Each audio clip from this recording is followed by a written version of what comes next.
മട്ടാഞ്ചേരിയുടെ സ്വന്തം സുഹൃത്താത്ത.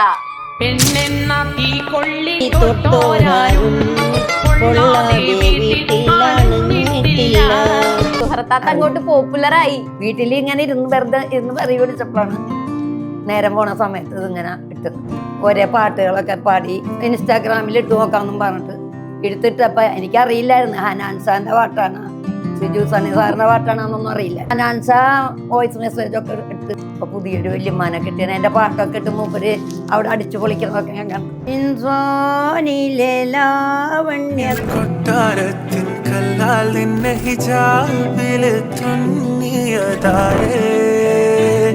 ആരെങ്കിലും നെഗറ്റീവ് പറഞ്ഞിരുന്നു, കുറ്റം പറഞ്ഞിരുന്നു, ഈ പ്രായത്തിൽ അടങ്ങിയിരുന്നു? എന്നാ കമന്റിലൊക്കെ ഓരോരുത്തരാണ് നരകത്തിൽ എന്താണ് വെറും കൊള്ളിയാണ്, സ്വർഗം കിട്ടാൻ വേണ്ടി അമ്മ പ്രാർത്ഥിച്ചുകൊണ്ടിരിക്കും.